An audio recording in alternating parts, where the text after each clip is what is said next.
أعوذ بالله من الشيطان الرجيم بسم الله الرحمن الرحيم وإذ نجيناكم من آل فرعون يسومونكم سوء العذاب يذبحون أبناءكم ويستحيون نساءكم وفي ذلكم بلاء من ربكم عظيم وإذ فرقنا بكم البحر فأنجيناكم وأغرقنا آل فرعون وأنتم تنظرون وإذ واعدنا موسى 40 ليلة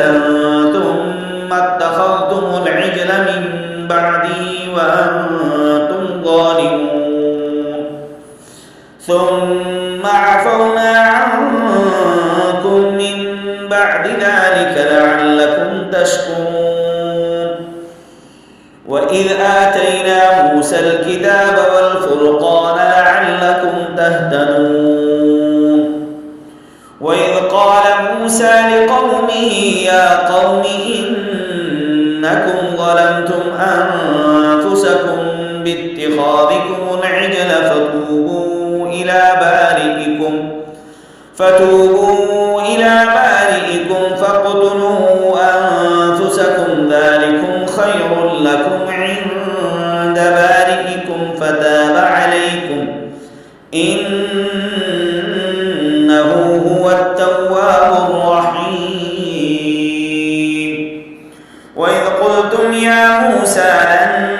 نؤمن لك حتى نرى الله جهرة فأخذتكم الصاعقة وأنتم تنظرون ثم بعثناكم من بعد موتكم لعلكم تشكرون وظللنا عليكم الغمام وأنزلنا عليكم المن والسلوى كلوا من طيبات ما رزقناكم وما ظلمونا ولكن كانوا أنفسهم يظلمون मेरे जितने भी चाहने देखने सुनने वाले हैं आपको कुरान मजीद सिखाने की गरज से रोज़ाना एक सफ़हा आपको पढ़ाया जाता है। आप कुरान मजीद सामने रख के इसको पढ़ सकते हैं, सीख सकते हैं, बार बार सुन सकते हैं। अस्सलामु अलैकुम।